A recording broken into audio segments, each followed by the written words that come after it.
Hey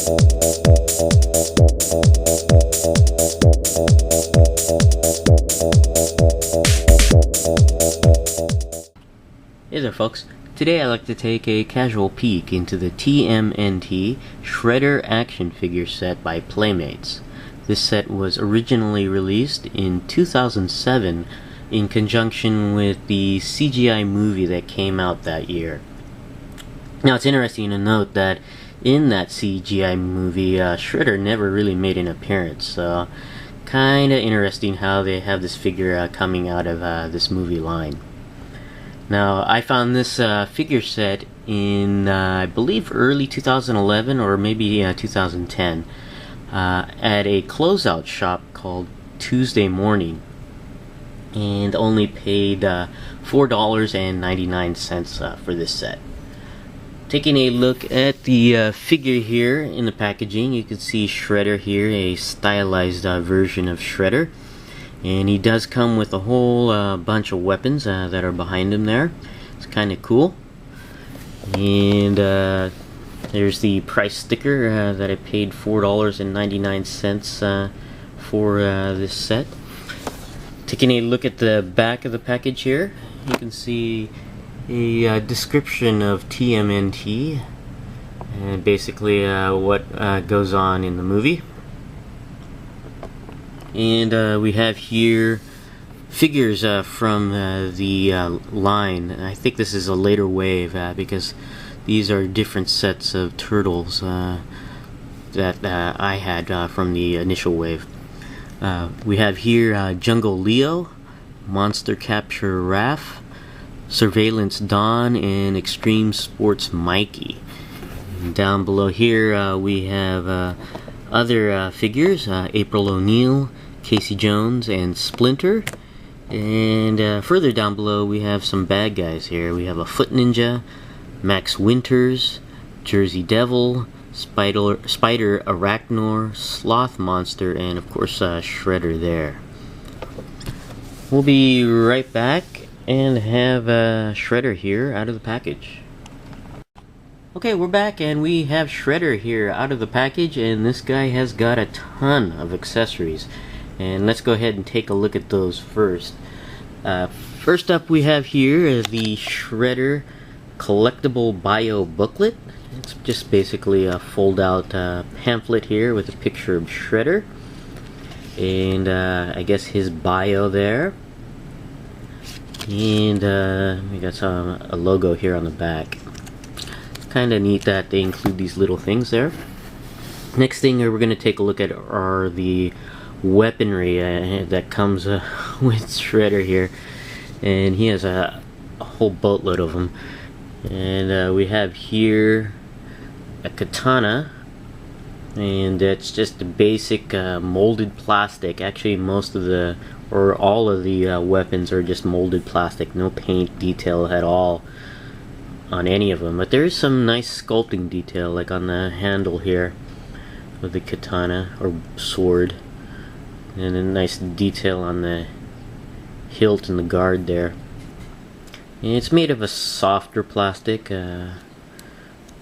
not too soft, just I guess medium grade you could say. It's actually kind of neat. And this here is his shield. And it's got some sculpting detail on there as well, but no paint detail.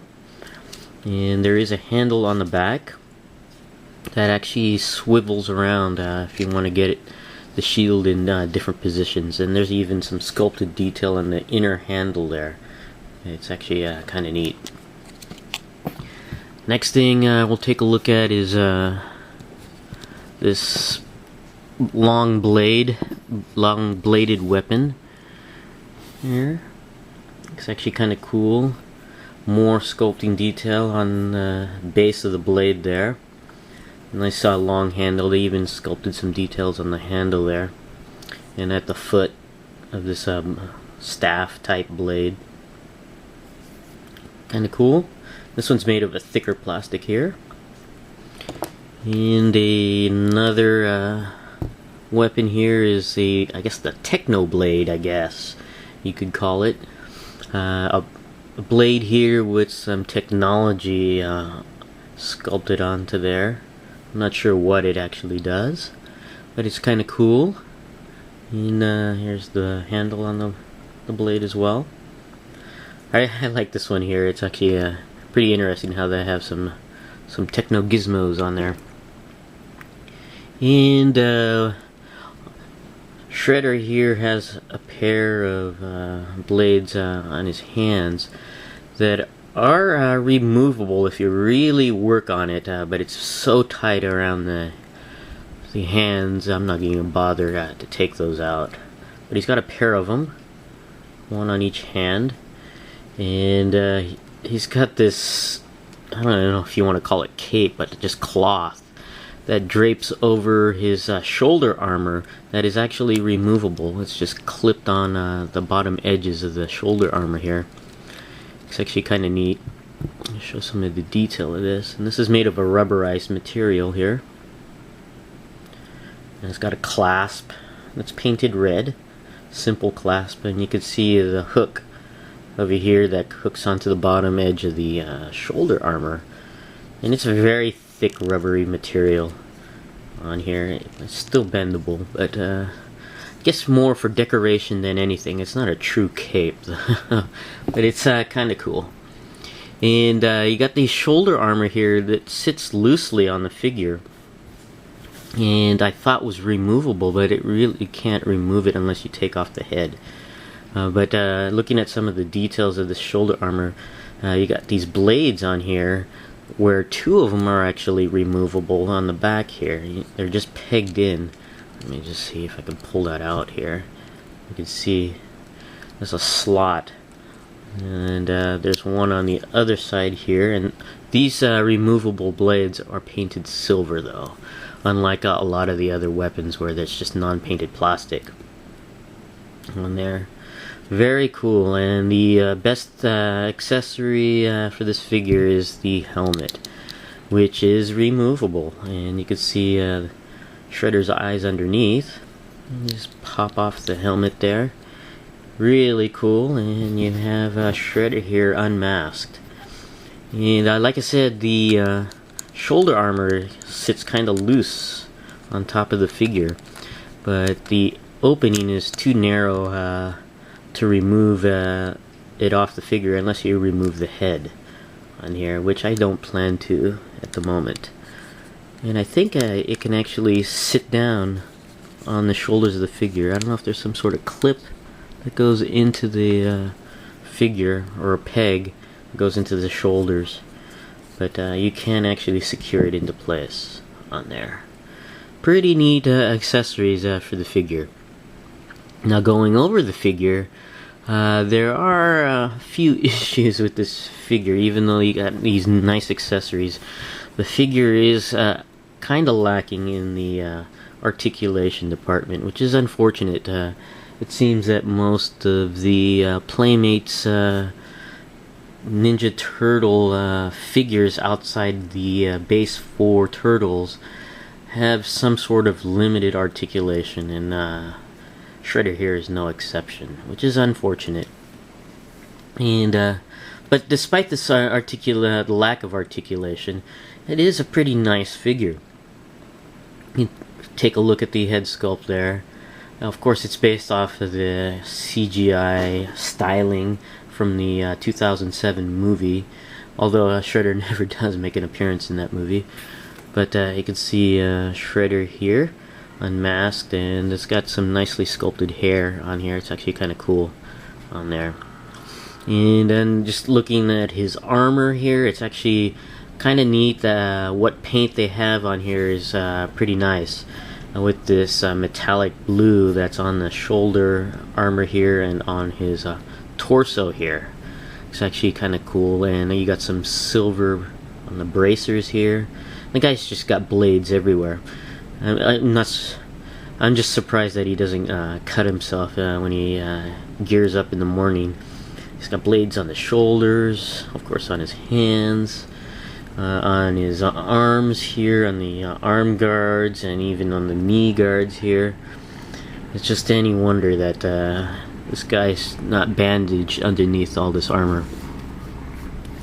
And Continuing on, you got the sash here, which is nice. Got a nice red clasp, just simple paint with a simple etching in there. And it looks like it's glued on to the... oh no, it's not. It's actually kind of loose. It might be pegged in or glued in on one spot on there. It's got a little bit of paint slop on there. And you got these nicely sculpted leggings. I guess armored, very thin armor on the legs there. Nice sculpted design, and more the metallic paint on the knee. And of course you got the shin guards here with those blades again. And the slippers that he uses for footwear. Really greatly sculpted figure, but with these with the lack of articulation, it just brings the figure down a notch. Would have been a really great figure if the articulation was really nice on this. It's just passable, really. Better than most mediocre figures though, but going over the articulation, the head does go all the way around on a simple swivel cut. The arms are joined at the shoulder with a hinged swivel joint. Allows the arm to go up and down and all the way around if you move the armor around, the shoulder armor around. The elbows are on a simple swivel cut, so they only allow the lower part of the arm to go all the way around, and that's unfortunate. It would have been nice to have a hinge joint there. The hands are on a swivel cut as well, that allow the wrist to go all the way around. No torso articulation, but there is waist articulation. And the legs are on a swivel hinged joint. It allows the leg to go up just a tiny bit, down and back a tiny bit. Would have been nice if there was a better range of motion on that hinge joint. But it does allow the leg on the swivel joint to go all the way around. The knees do bend up and down, but that's about it for the knees. And it looked like the lower leg could have used a rotational, I guess, articulation, but the peg that's going into the thighs is a square joint. It's not a rounded joint. If that was a rounded joint, that would have allowed the leg to go all the way around, but it does not. It's a square peg on there, and there is no ankle or foot articulation whatsoever, and it's pre-posed in this angular position. The left leg being very angular compared to the right. So you have really, with the lack of articulation at the knee, limited articulation at the hip, allows for very limited posing capabilities with the way the feet are pre-posed, which is really unfortunate. Overall, it's a great sculpt and a great design for a Playmates figure, actually. But it's just got that typical non-turtle Playmates figure articulation, which is unfortunate. But this is my casual peek into the TMNT Shredder action figure as the birds start to come out of their nest. Thanks for watching, and I'll see you guys next time.